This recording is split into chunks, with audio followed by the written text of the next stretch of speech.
अस्सलाम वालेकुम व्यूवर्स। सुशांत सिंह राजपूत की सुसाइड की न्यूज़ आजकल बड़ी ट्रोलिंग कर रही है और हम उस न्यूज़ पे बात नहीं करेंगे, हम उस एक्टर की ज़िंदगी पे बात नहीं करेंगे। लेकिन पॉइंट ये है कि इतनी कंफर्टेबल लाइफ और इतनी अचीवमेंट्स होने के बावजूद क्या ऐसी रीज़न्स होती हैं कि इंसान को सिर्फ एक ऑप्शन नज़र आता है, सिर्फ सुसाइड। यानी क्या ऐसा ब्लाइंड एंड उसे नज़र आता है कि उसको सिर्फ सुसाइड के अलावा कुछ नहीं सोचता। तकरीबन जो है दुनिया में 5,000 से 15,000 में से एक बंदा जो है वो सुसाइड कर रहा है पूरी दुनिया में। और अगर आप देखें तो सर्वे के मुताबिक 40 सेकंड्स में हर एक बंदे की डेथ हो रही है सुसाइड के ज़रिए।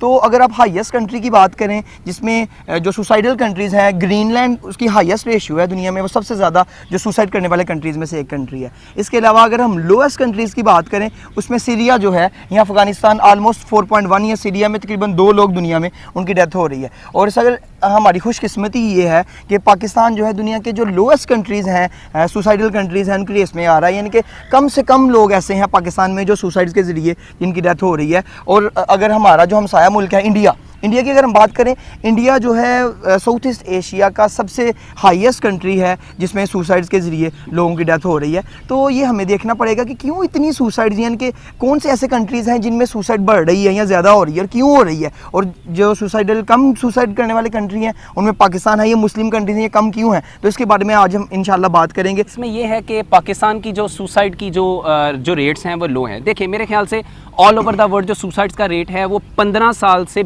30 साल के दरमियान जो एज है, यानी यंग एज में लोग सुसाइड करते हैं। तो क्या ऐसी रीजंस होती हैं? देखिए अगर हम अपने स्टूडेंट्स तबके की बात करें, ऑल ओवर द वर्ल्ड में बात करूंगा, अगर हम अपने स्टूडेंट्स तबके की बात करें तो मेरे ख्याल से उनको लगता है कि सिर्फ एक ही रास्ता है जिस पे हम चल सकते हैं। फॉर एग्जाम्पल, एक बहुत बड़ी एग्जाम्पल है कि हमारे यहाँ बच्चे जो हैं वो MD कैट में या MBBS में अगर दाखिला लेना चाहते हैं तो आप जानते हैं कि लेट्स सपोज मैं आपको एक एग्जाम्पल दूं कि 1 लाख अगर बच्चे अप्लाई करते हैं तो उसमें से सिर्फ 1,000 की सिलेक्शन होने वाली है। तो क्या आपको लगता है कि इतना कंपटीशन? देखें अगर 1,000 बच्चे सेलेक्ट होने वाले हैं तो जो 99,000 जो बच्चे हैं उनका क्या, वो सिलेक्ट नहीं। हमारे पास कोई ऐसा इंस्ट्रूमेंट, कोई ऐसा क्राइटेरिया नहीं है कि हम किसी भी पर्सन का जो एबिलिटी का एक पैमाना है या किसी भी पर्सन की जो एबिलिटी कितनी है उसे हम जज कर सकेंगे कितनी एबिलिटी, हम मेजर नहीं कर सकते। तो इसका मतलब, और दूसरी चीज़ ये है कि सर हमारी प्रॉब्लम ये है कि हमारे बच्चों को ये सिखाया जाता है कि you have only one option, आपके पास सिर्फ एक ऑप्शन है। कुछ भी हो, एग्जाम्पल दे रहा हूँ, कुछ भी हो कि आपने MBBS में ही जाना है, इसके अलावा कोई रास्ता नहीं। देखें बड़ी सिंपल सी एक एग्जाम्पल है कि अगर आपके पास 4 रास्ते हैं, उस 4 रास्तों में से एक रास्ता ऐसा है जहाँ लोगों की भरमार है, जहाँ लोग भाग रहे हैं, दौड़ रहे हैं और तंग हो रहे हैं, धक्के लग रहे हैं एक दूसरे को, आपने भी उसी रास्ते में जाना है। ठीक है, वो रास्ता आपको नजर नहीं आ रहा जो कितने रास्ते खाली पड़े हैं और वो भी सक्सेस की तरफ जाते हैं, वो भी उसी मंजिल की तरफ जाते हैं, लेकिन आपको सिर्फ वो रास्ता नजर आता है जहां ऑलरेडी इतने सारे लोग धक्के मार के एक दूसरे को जो है वो इतनी भीड़ में जो है वो भाग रहे हैं। तो मेरे हर बार ऐसा होता है कि अगर 1,000 पोस्ट आई है तो 1,000 बंदे की सिलेक्शन तो नहीं होती ना, उसमें से 10 सीटें हैं या 20 सीटें हैं तो बाकी लोग किधर जाते हैं? अल्लाह ताला उनके लिए भी तो रास्ता बना देते हैं। तो मेरे ख्याल से सर इसमें एक और चीज़ मैं अगर ऐड करता चलूँ, कंपेरिजन या कंपटीशन। अगर कंपेरिजन की बात करें, हम लोगों को देखते हैं कि भाई उसके पास गाड़ी है, बंगला है, पैसा है या उसका बिजनेस है, तो ये मेरे पास क्यों नहीं है। इवन के सर ये चीज़ हम अपने बच्चों पर थोपने की कोशिश करते हैं कि भाई तुम्हारी कज़न, तुम्हारे फ्रेंड ने या तुम्हारे रिलेटिव ने इतने मार्क्स लिए हैं तो तुम्हारे इतने क्यों नहीं है। यानी कि ये चीज़ करके हम उसको भी डिप्रेस कर देते हैं, खुद भी डिप्रेस हो रहे होते हैं। अगर आप गौर करें, जो लोग खुद डिप्रेस हैं किसी भी वजह से, वो दूसरों से भी ऐसी बातें करते हैं इस तरह से कि वो भी डिप्रेस हो जाते हैं कि यार क्या कम्प्लेक्सिटीज़ है। और सर मेरे ख्याल से जो पेरेंट्स की ख्वाहिशात होती हैं, मैं क्रिटिसाइज नहीं कर रहा किसी को, जो पेरेंट्स की ख्वाहिशात होती हैं वो बच्चों पे मत थोपा करें। वो आपकी ख्वाहिशात हैं। एक बच्चा एक नेचुरल उसके ज़हन में उसके कुछ इंटरेस्ट हैं, ठीक है, जो कि नेचर ने रखे हैं, आप उसको क्यों नहीं देख पाते? ये सिर्फ हम सुसाइड की एक रीज़न बयान कर रहे हैं, वैसे कई सारी रीज़न है। डिप्रेशन, और डिप्रेशन में जाने की एक बहुत बड़ी रीज़न ये है कि हमारे बच्चों को फोर्स किया जाता है। नंबर 1, वो फोर्स कोई भी कर सकता है, वो फोर्स टीचर कर सकता है, वो पेरेंट्स कर सकते हैं।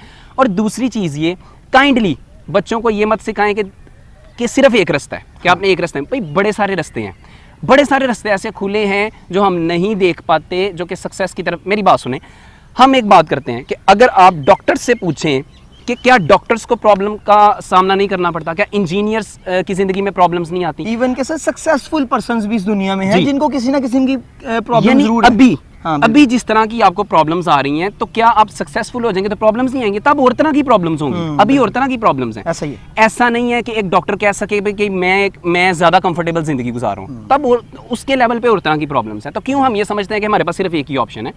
हाँ, एक तरीका है कि अगर आप बार बार किसी चीज को ट्राई कर रहे हैं, बार बार ट्राई कर रहे हैं, बार बार फेल हो रहे हैं, कोई बात नहीं, दूसरी दफा ट्राई करें, तीसरी दफा करें, चौथी दफा करें, 10वीं दफा करें, और अगर फिर भी सिलेक्शन नहीं होता तो अपने वेज को चेंज करें, किसी डिफरेंट तरीके से ट्राई करें, अपना जो काम करने का तरीका है उसको चेंज करके देखें।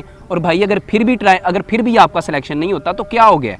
मुझे समझ नहीं आती कि सिर्फ एक ही रास्ता है, हजारों रास्ते हैं, जो रास्तों की कमी है ही नहीं। आप कहीं भी जो है किसी तरह भी कौन सा भी रास्ता जो है आप इख्तियार कर सकते हैं, इसमें कोई इशू इसमें लोग हैं कि वो समझते हैं कि अक्सर कहावतें सुनी होगी कि भाई डट जाओ, एक काम पर मेहनत करते रहो। नो डाउट ये मुहावरा गलत नहीं है, लेकिन लोगों का ये ख्याल है कि अगर वो एक काम को कर रहे हैं तो वो एक ही तरीके से उसको करते जाते हैं। हाँ, ये समझदारी है, अल्लाह ताला ने आपको इंसान को अक्ल से नवाजा है, तो हमें उसी अगर अपनी मंजिल को रखना है तो अपने रास्ते चेंज करके देखें, यानी कि डिफरेंट वे में उस काम को परफॉर्म करके देखें। इंशाल्लाह अल्लाह ताला हमें कामयाबी देगा, और हमारी नीयतों पर भी सर डिपेंड करता है। दूसरी बात ये हम कितनी मेहनत करते हैं उस काम के लिए। हाँ, लेकिन मेहनत करने का मतलब हरगिज़ ये नहीं है कि आप किसी चीज़ को अपने दिमाग पर सवार कर लें और उसको इस हद तक सवार कर लें कि आप लोगों से कम्पीट करने लग जाएं।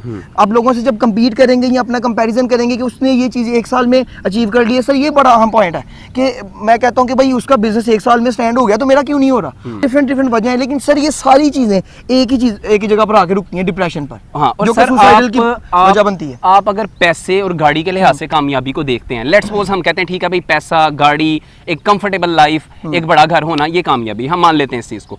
लेकिन फिर उस एक्टर की जिंदगी में सब कुछ तो था। हाँ। सब कुछ था, तो फिर हम कहते हैं कि क्या ऐसी रीजन आई कि उसको डिप्रेशन हो गया और सुसाइड करनी पड़ी। इसका मतलब ये है कि जहां भी आप कंपैरिजन करेंगे, जहां भी आप लोगों की बातों को अपने सर पे सवार करेंगे कि उसने मुझे ये बोला इसका मतलब मैं कामयाब हो ही नहीं सकता, मुझ में एबिलिटी नहीं है, वहां प्रॉब्लम क्रिएट होगी। लोग तो, अगर आप दुनिया के सबसे कामयाब तरीन इंसान है, फिर भी लोग आपको बातें करेंगे, फिर भी लोग आप पे जो है वो उंगली उठाएंगे कि भाई इसका। हाँ, फिर तो बल्कि लोग ज्यादा करते हैं अलग अलग वे में। ये वो चीज है कि जो लोगों के अंदर नेगेटिविटी बढ़ी हुई है, वो तो आप लोगों को कामयाब होता देख ही नहीं सकते, इसलिए लोग आपको तंग करेंगे अलग अलग वे में, डिफरेंट प्रॉब्लम्स आपको आएंगी। लेकिन जैसे कि सिकंदर साहब ने बात की है कि आपको लोग कभी भी जीने नहीं देते, किसी किस्म की भी अगर आप जिंदगी गुजार रहे हैं, डॉक्टर, इंजीनियर या बिजनेसमैन या कुछ भी है, आपको अलग तरह की प्रॉब्लम्स फेस करनी पड़ेंगी, तो ऐसा है ही। लेकिन इसका मतलब ये नहीं कि आप किसी चीज़ को अपने दिमाग पर सवार कर लें और डिप्रेशन का शिकार हो जाएं। हाँ, अगर हम इसके सोल्यूशन की तरफ आते हैं, अगर हम इसके सोल्यूशन की बात करते हैं, तो मेरे ख्याल से हम जिस चीज़ को अपने दिमाग पर सवार कर लेते हैं, पहली बात तो ये लोगों की बातों पर कान धरने की ज़रूरत नहीं है। हम इतना ज़्यादा सीरियस ना, संजीदा ना हो जाएं।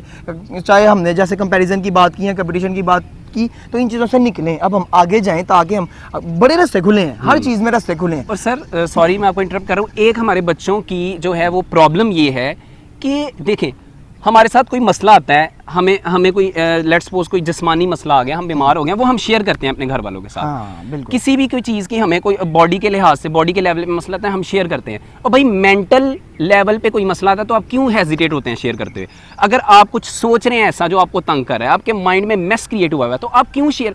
देखें, आपकी ज़िंदगी में कोई ऐसा पर्सन ज़रूर होना चाहिए जिसके साथ आप कुछ ना कुछ शेयर करें, आप अपनी प्रॉब्लम। देखिए सर, शेयर करने से आधे से ज़्यादा प्रॉब्लम आपकी सॉल्व होती है, आपका बर्डन हल्का होता है। तो भाई शेयर करने में क्या हर्ज है? जो आप सोच रहे हैं उसको शेयर करें। और सर इसमें एक चीज़ मैं ऐड कर दूं कि जो है डिप्रेशन के अलावा इसकी रीजंस, एक बड़ी रीजंस में से है, सुसाइड की एक बड़ी रीजंस में से है कि मेंटल हेल्थ प्रॉब्लम्स। ठीक है, इसमें तो एक चीज़ शेयरिंग आप करें, दिल खोल कर शेयरिंग करें, लेकिन इसके लिए ज़रूरी नहीं कि एक ही पर्सन है दुनिया में, यानी कि आपने जी मेरे पेरेंट्स ही उनके साथ ही मैंने शेयर करना है। वो पर्सन आपकी सिस्टर हो सकती है, आपका भाई हो सकता है, बिल्कुल कंफर्टेबल हो, आपका फ्रेंड हो सकता है, लेकिन शेयर ज़रूर करें। लेकिन इसके साथ साथ एक और चीज़ ज़रूरी है, हर चूंकि बच्चे की नेचर अलग होती है, तो हमारे पेरेंट्स को भी चाहिए कि वो अपने जो बच्चा ऐसा है जो कि शेयर कम करता है, उसके साथ ज़्यादा बैठें उठें, यानी कि घुल मिल के बातें करें ताकि वो लोगों के साथ घुले मिले। और सर मेरा पेरेंट्स को पर्सनली ये मशवरा है, काइंडली अपने बच्चों के साथ बैठें और उनसे पूछें कि वो क्या चाहते हैं, टाइम स्पेंड करें उनके वो साथ, किस फील्ड में जाना चाहते हैं। एक तो उन पे आप अपनी देखें, हम अपनी मर्जी नहीं थोप सकते। अगर मैं चाहता हूं कि मेरा कोई स्टूडेंट है, लेट्स सपोज मैं चाहता हूं यार मेरी ख्वाहिश है तुम डॉक्टर बनो, भाई वो मेरी ख्वाहिश है, वो मेरी ख्वाहिश है, वो मैं अपनी, वो ये सेल्फिशनेस है। मैं अपना सोच रहा हूं, मैं चाहता हूं ये क्यों मुझे खुशी मिलेगी, ये डॉक्टर बनेगा मुझे खुशी मिलेगी, इसका मतलब हम सेल्फिश हैं, इसका मतलब हमें उसकी तो खुशी की परवाह नहीं रही ना। अगर आप अपने बच्चे से प्यार करते हैं तो उससे पूछें वो क्या बनना चाहता है, वो क्या चाहता है, वो कौन सी ऐसी फील्ड है कि वो अडॉप्ट करना चाहता है, उसको डिप्रेशन में ना लेके। खुदा का वास्ता है, हम आपके आगे हाथ जोड़ते हैं, आपकी लाइफ से ज़्यादा इंपॉर्टेंट कुछ नहीं है, इस यूनिवर्स से ना लड़ें। आपके अगर थॉट्स आ रहे हैं कुछ इस तरह के, तो वो नेचुरल है, वो होता है। आप जिंदा रहेंगे, अपना माइंड साइंटिस्ट की तरह रखें। साइंटिस्ट एक किसी भी मामले को एक प्रॉब्लम की तरह लेता है और उसे सॉल्व करता है। प्रॉब्लम सॉल्विंग मेथड अपनाएं। क्या हो गया, जैसे फॉर एग्जांपल अगर अब्दुल्ला साहब को कोई मसला आ रहा है और वो मुझे अपनी प्रॉब्लम बताते हैं, तो मैं बहुत ज़्यादा हेक्टिक होकर सुसाइडल थॉट्स मेरे माइंड में नहीं आएंगे, मैं उनकी प्रॉब्लम सॉल्व करने की कोशिश करूंगा। इसी तरह अपने मैटर से अलग होकर खुद को इन्वॉल्व ना करें और प्रॉब्लम को बैठ के आराम से लिख के सॉल्व करेंगे इसका क्या सोल्यूशन हो सकता है। काइंडली आपकी लाइफ से ज़्यादा इंपॉर्टेंट कोई चीज़ नहीं है। लेकिन अगर हम इस्लामिक पॉइंट ऑफ व्यू से भी इस चीज़ को अगर लेके चलें, इस्लामिक पॉइंट ऑफ व्यू से लेके चलें, तो हमारे जो आप गौर करें दुनिया में जितने भी इस्लामिक कंट्रीज़ हैं, और उन इस्लामिक कंट्रीज़ में यानी कि जो मुसलमान हैं उनमें सुसाइड की रेशियो बहुत कम है। और ये अल्हम्दुलिल्लाह हमें मुसलमान होने के नाते इस चीज़ पर फ़ख्र है कि जो मुसलमान हैं उनको उनका अल्लाह ताला पर ईमान इतना स्ट्रांग है, इतना बिलीव करते हैं अल्लाह ताला पर कि उनको पता है कि हमारी हर जो प्रॉब्लम है उसका सोल्यूशन निकालने वाला अल्लाह ताला है। सर ये अदालत है, ठीक है, अगर हमारे साथ यहाँ पर ज्यादती होती है तो हमें पता है अल्लाह ताला है। बिल्कुल, इसीलिए अल्लाह ताला पे यकीन होने की वजह से, आखिरत पे सिला मिलने पे यकीन होने की वजह से मुसलमानों में सुसाइड की रेशो कम है। हाँ। बजाते आप समझ लें कि एज़ कम्पेयर टू दूसरी जो कंट्रीज़ हैं उनकी निस्बत हमारे पाकिस्तान के अंदर सुसाइड की रेशो इसीलिए कम है कि हम यकीन करते हैं अल्लाह ताला पे और हमारा यकीन है, ठीक है। ये अल्हम्दुलिल्लाह बड़े हमारे लिए एक बड़ी शुक्र करने की बात है। तो काफ़ी लंबी डिस्कशन की है इस बारे में हमने, तो होप सो जो हेल्पफुल होगी हमारे लिए भी, और उम्मीद करते हैं आपके लिए ये सारा कुछ हेल्पफुल होगा और आप इस बात को समझेंगे। अल्लाह ताला आपका हामी नासिर हो। अस्सलाम वालेकुम व रहमतुल्लाह। अस्सलाम वालेकुम व रहमतुल्लाह।